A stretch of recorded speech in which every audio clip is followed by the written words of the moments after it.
Muy buenas. Bueno, este video vamos a empezar hablando de un par de propiedades importantes de los circuitos para entender circuitos un poco más complicados, de los que hasta ahora vimos un circuito, el más simple de todos, que es una fuente FEM y una resistencia, pero vamos a ver un par de propiedades para intentar eh, reducir un circuito complicado donde puede haber más resistencias, corrientes que se bifurcan, en lo que se llaman nodos, ahora vamos a ver, en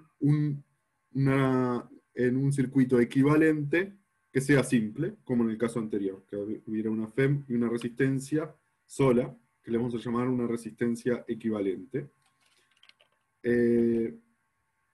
Y para eso entonces vamos a ver un par de propiedades de los circuitos. Más concretamente, las primeras propiedades que vamos a ver que se llaman leyes de Kirchhoff. Seguramente las hayan visto en el liceo para los circuitos, las vamos a repasar aquí. Y vamos a ver cómo se suman después, no cómo se suman, cuál es la resistencia equivalente para resistencias que se encuentran en serie o en paralelo. Primero vamos a empezar entonces con las leyes de Kirchhoff. Con la primera ley de Kirchhoff es básicamente una conservación de la carga. Porque imagínense que ustedes tienen una línea de conductor que se divide en dos.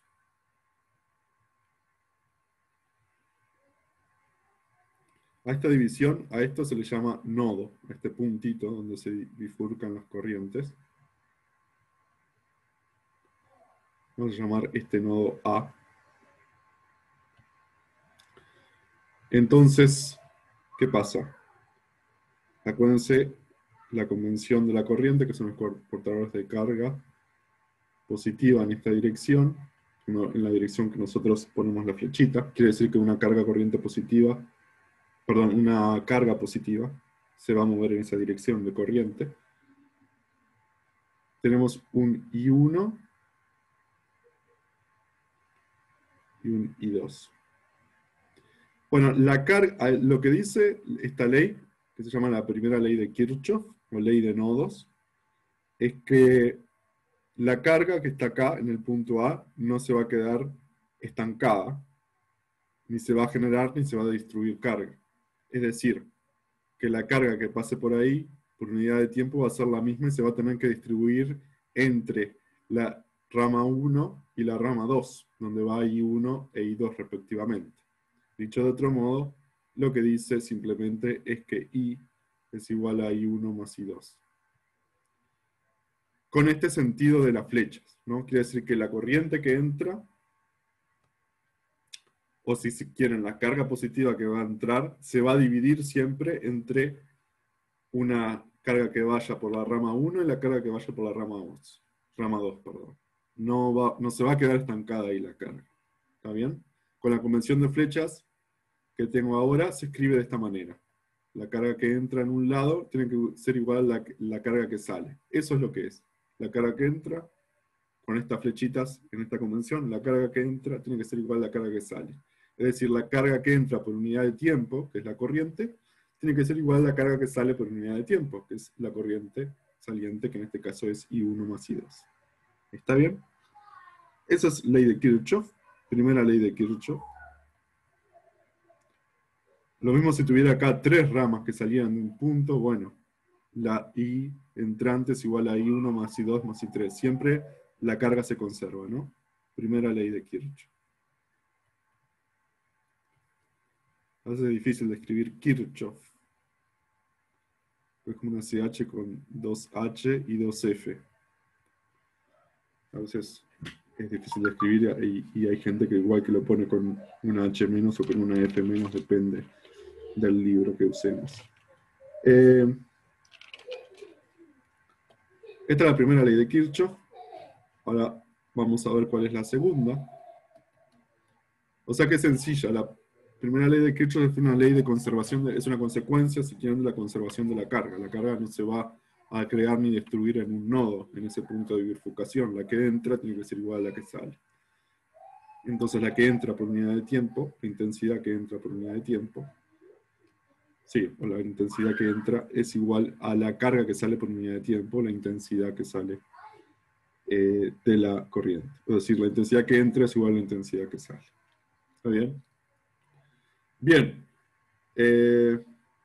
¿Cuál es la segunda ley? Imagínense que tengo una malla. La segunda ley, esta en realidad ya la vimos un poco en el video anterior, cuando dedujimos que la FEM, cuando teníamos un circuito de fuente FEM, perdón, y una resistencia, vimos que la FEM era igual a la resistencia por la intensidad. Cuando dedujimos eso y recorrimos el circuito, que nos daba de un punto al mismo punto daba cero, era la conservación de la energía, ahí ya usamos lo que se llama como la segunda ley de Kirchhoff, la ley de mallas también. Esta se le llama ley de nodos, la primera, la segunda se le llama ley de mallas. Una malla es una parte del circuito que vendrá por aquí.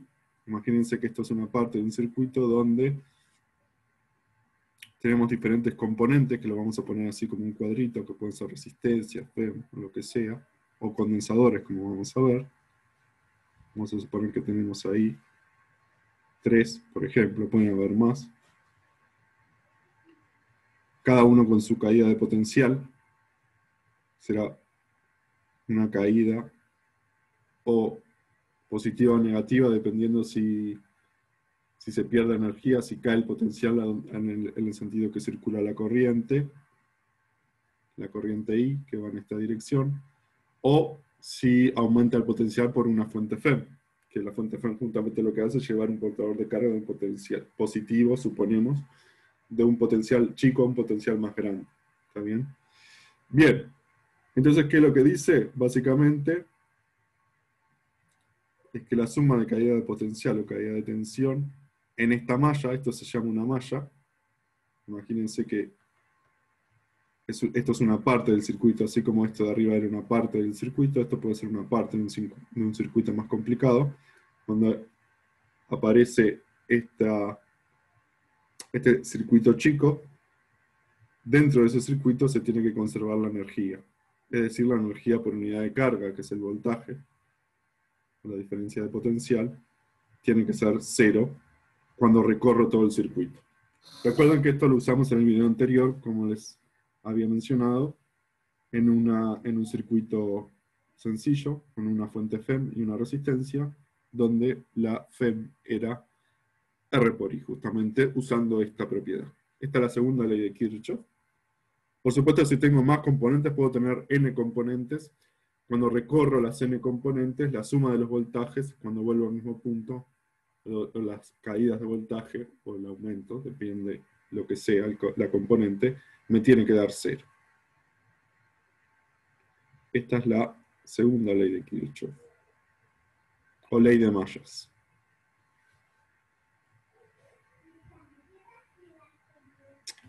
Vieron, ahí me equivoqué, el H, a veces uno se olvida de ponerlo. Las dos H's de Kirchhoff. Y esta es una consecuencia, como dijimos, de la conservación de la energía. La primera ley era consecuencia de la conservación de la carga, la segunda ley una consecuencia de la conservación de la energía. ¿Está bien? Bueno, después van a ver en el práctico, vamos a ver, incluso en las clases de teórico, algún ejemplo donde se aplica esto. Y ahora vamos a pasar a las resistencias en serie en paralelo. Como dijimos, cuando tenemos varias resistencias, queremos tener una resistencia equivalente para llegar a un circuito sencillo, equivalente al circuito original, donde solamente, por ejemplo, haya una fuente FEM y una resistencia equivalente. Entonces, imagínense, vamos a ver primero qué pasa con resistencias en serie. Resistencias o resistores en serie.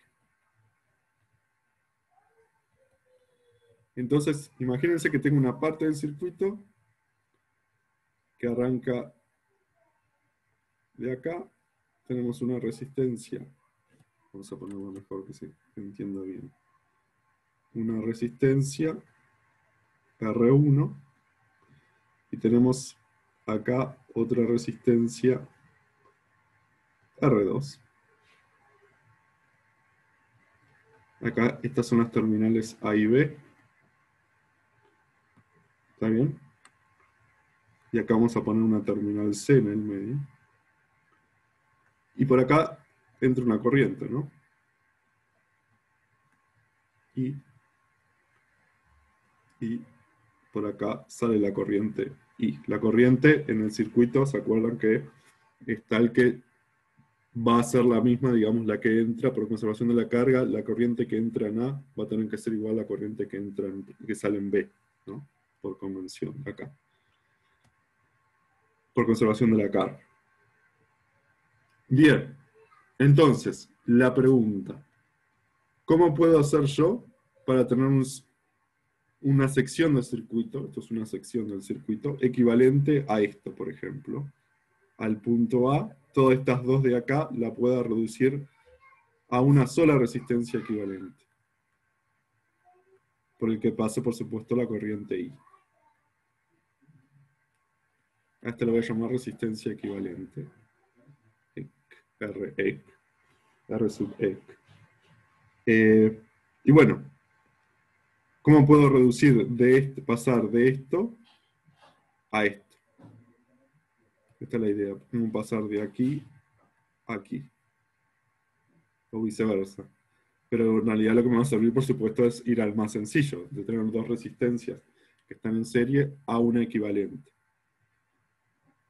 A una sola equivalente. Entonces, bueno, acá lo que puedo aplicar es que, bueno, la diferencia de potencial entre acá y acá, entre A y B, vamos a llamarla B.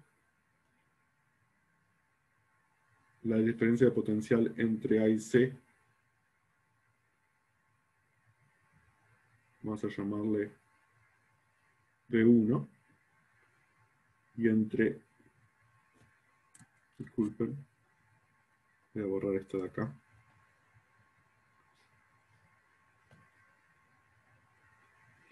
La diferencia de potencial entre C y B, B2. Entonces la diferencia de potencial entre A y B, por como vimos antes, como son las caídas de potenciales que van moviéndose, o sea, a medida que se va moviendo, a medida que asumimos que cómo circula la corriente, de todo esto sabemos que B va a tener que ser caída en B1 más la caída en B2. O sea, si quieren, la caída de A a B es la caída de potencial de A a C más la caída de potencial de C a B. ¿Está bien? Caída, digo en este caso porque la resistencia hace pasar desde A, por ejemplo en R1 pasa desde A hasta C, el potencial en C va a ser menor que el potencial en A, porque la resistencia, digamos, le hace bajar el potencial. La FEM lo sube entre dos terminales, generalmente, cuando hay una FEM sola, pero por ahora vamos a asumir eso. Y las resistencias le hacen bajar el potencial. Entonces, tenemos que B es igual a B1 más B2. ¿Y qué es B1 más B2? Y bueno, si se acuerdan que B en general es R por I. En este caso, lo que quiero es este B de acá, que sea la resistencia equivalente por I. Quiero llegar a eso. Eso es lo que sería una resistencia equivalente. Tener algo cuya caída de potencial sea proporcional a la intensidad y que esa constante de proporcionalidad sea la resistencia equivalente. Estamos hablando de materiales óhmicos, por supuesto, ¿no? Y que la resistencia no varía ni por temperatura ni por otras cosas. ¿Está bien? Entonces, B1, así como B es igual a la R equivalente por la intensidad, B1 va a ser R1, o sea, el voltaje acá B1 va a ser R1 por intensidad. Y B2 va a ser igual a R2 por la intensidad, ¿no? Entonces de acá sustituyo B, saco que R, la resistencia equivalente por I, tiene que ser igual a, sustituyo B1, es R1 por I, más V2, y V2 es R2 por I. Es decir, que esto lo puedo escribir como R1 más R2 por I. Es decir, se me van a cancelar las intensidades, que la resistencia equivalente es R1 más R2 para resistencias en serie. O sea, si quieren de otro modo, las resistencias, como tengo resistencias en serie, la resistencia equivalente es la suma de las resistencias. Y esto lo pueden generalizar cuando tengo más resistencias en serie. En general, cuando tenga n resistencias en serie, voy a escribir acá al costado. Si tengo n resistencias en serie,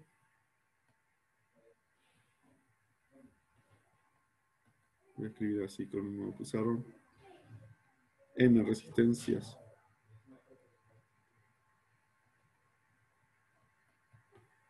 en serie, la resistencia equivalente de esas n resistencias en series es la suma de igual 1 a n de cada resistencia, R sub i, me llamo. R1, R2, R3, las que tengo, ¿no? Si tengo 3 resistencias en serie, la resistencia equivalente va a ser R1 más R2 más R3. Si tengo 5, es R1 más R2 más R3 más R4 más R5. Y así. Si tengo n es de la suma de 1 a n. Esa es la notación. Estas son n resistencias en serie. ¿Está bien? Vamos a ver qué pasa con las resistencias en paralelo. Resistencias en serie quiere decir que están una al lado de otra, como vimos recién. Que pasan quiere decir la misma corriente por cada uno. Que son resistencias en paralelo. Vamos a ver.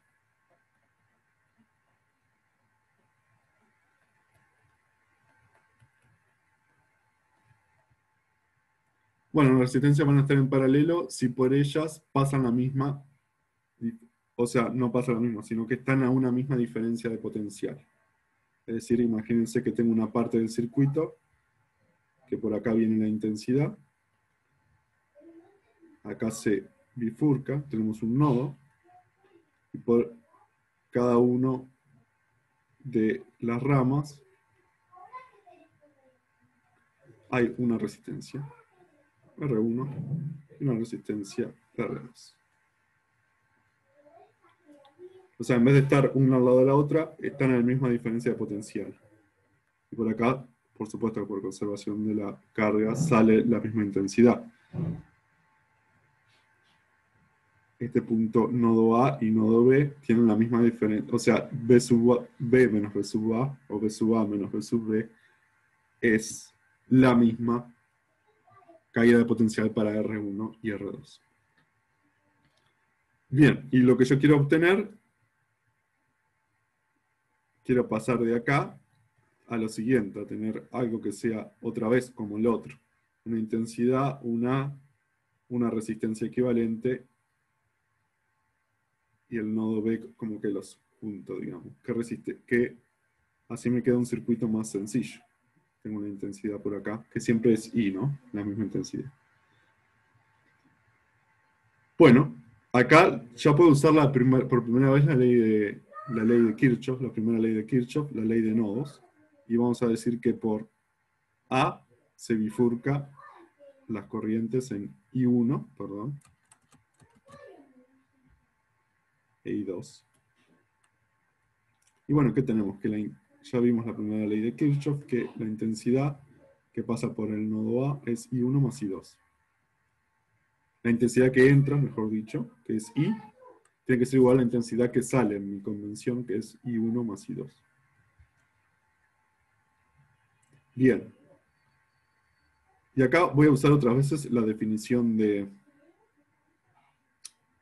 la ley de Ohm. Usamos la ley de Ohm otra vez, estamos suponiendo materiales óhmicos, los resistores estos de nuevo. Entonces,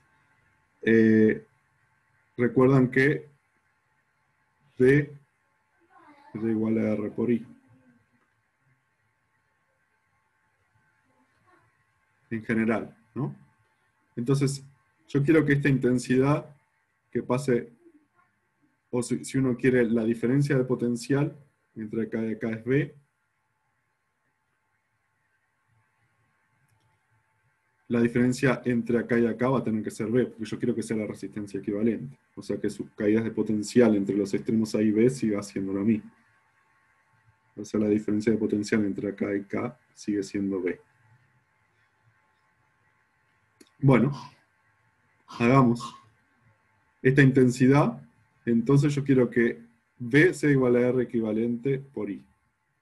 O sea que la intensidad es, para, en vez de despejar por el voltaje, despejo por la intensidad. Es B sobre R equivalente. Y 1, y bueno, no quiero que sea, es el voltaje sobre R1. E I2 es el voltaje sobre R2. Porque pasa el mismo delta B. Por eso justamente son resistencias en paralelo. Pasan el mismo voltaje sobre cada resistencia. O sea, la caída de voltaje, o la caída de potencial, perdón, es la misma en cada resistencia. Entonces, de acá, de esta igualdad, sustituyo I y es B sobre R equivalente. Es igual, sustituyo I1, es B sobre R1, más I2, que es B sobre R2. Y esto es lo mismo que B por 1 sobre R1 más 1 sobre R2. O sea que ahora se me pueden cancelar las B de este lado y de este de la igualdad. Y entonces 1 sobre la resistencia equivalente es igual a 1 sobre R1 más 1 sobre R2.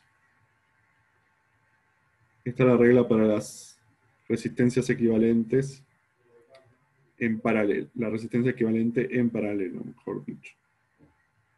¿Está bien? El inverso de la resistencia equivalente es la suma de los inversos de cada resistencia que está en paralelo. Bueno, así como en el caso de n resistencias en serie, si tenemos n resistencias en paralelo,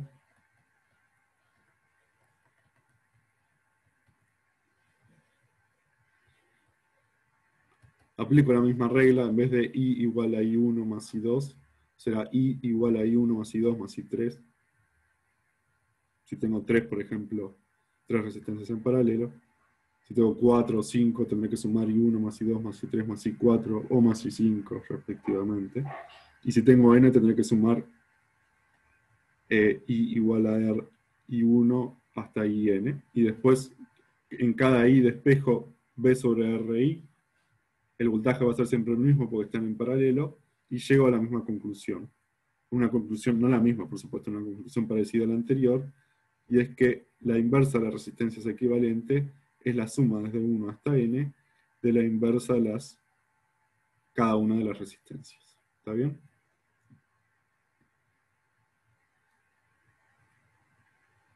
Es un poquito más complicada que la de las resistencias en serie. Estas son las resistencias en paralelo. Capaz que lo dije mal recién. Estas son las resistencias en paralelo. Pero quiero decir que la suma de las resistencias, no la suma, la resistencia equivalente en serie es más sencillo que la de resistencia en paralelo, ¿no? La de resistencia en serie era solamente sumar las resistencias. Resistencias en paralelo, bueno, la inversa de la resistencia equivalente es la suma de las inversas de cada resistencia. ¿Está bien? Bueno, vamos a dejar este video por acá. En el próximo video vamos a ver cómo usar condensadores, que hasta ahora hemos visto solamente resistencias en circuito. ¿Qué pasa si ponemos condensadores? ¿Y qué pasa en general cuando cargamos un condensador por una FEM? ¿Y cómo se descarga cuando desconectamos la FEM, básicamente? Esto es lo que se llama comúnmente, y lo que vamos a llamar el tema circuitos RC. O sea, en el video que viene vamos a empezar hablando de cómo metemos o cómo ponemos un capacitor dentro de un circuito eléctrico. Un capacitor ya lo vimos en los videos anteriores. Y cómo va a tener una regla también para sumar o no sumar, para poner capacitores equivalentes en serie en paralelo. Y de ahí vamos a ver qué pasa con una carga y descarga de un circuito RC, como se llama. Bueno, nos vemos en el próximo video, perdón, y pregunten las cosas o las dudas que tengan sobre este video en las clases de teórico. Muchas gracias, hasta luego.